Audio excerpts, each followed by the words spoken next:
ઉત્તરાખંડમાં ફરી એકવાર કુદરતનો કહેર જોવા મળ્યો છે. પિથોરાગઢ જિલ્લાના મુનસ્યારી વિસ્તારમાં ભારે વરસાદ વચ્ચે વાદળ ફાટવાની ઘટના સામે આવી છે. વાદળ ફાટ્યા બાદ લા ઝેકલા નાળામાં અચાનક પાણીનો પ્રવાહ વધી ગયો હતો, જેના કારણે આસપાસના વિસ્તારોમાં ભયનો માહોલ સર્જાયો હતો. મળતી માહિતી પ્રમાણે વિસ્તારમાં છેલ્લા કેટલાક સમયથી ભારે વરસાદ વરસી રહ્યો હતો.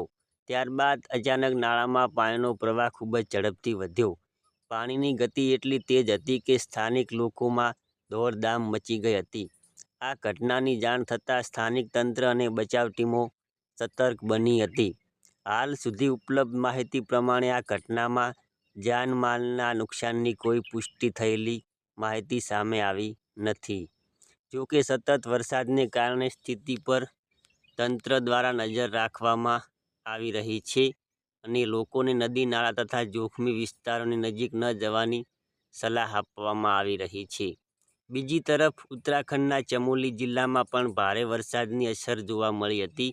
એક બાંધકામ હેઠળની ટનલમાં અચાનક પાણી અને કાદવ ભરાઈ જતા કેટલાક કામદારો ફસાયા હતા. બચાવ કામગીરી હાથ ધરીને 16 લોકોને સુરક્ષિત રીતે બહાર કાઢવામાં આવ્યા હોવાની અહેવાલ છે. ઉત્તરાખંડમાં વરસાદી માહોલ વચ્ચે વાદળ ફાટવા અને અચાનક પૂર જેવી ઘટનાઓને કારણે તંત્ર એલર્ટ પર છે.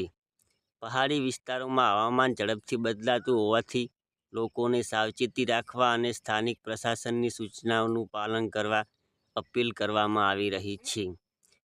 આ ઘટનાનો વિડીયો સમગ્ર ઘટનાક્રમ અંગેની વધુ માહિતી માટે KLT ન્યૂઝ ગુજરાત સાથે જોડાયેલા રહો. જય માતાજી.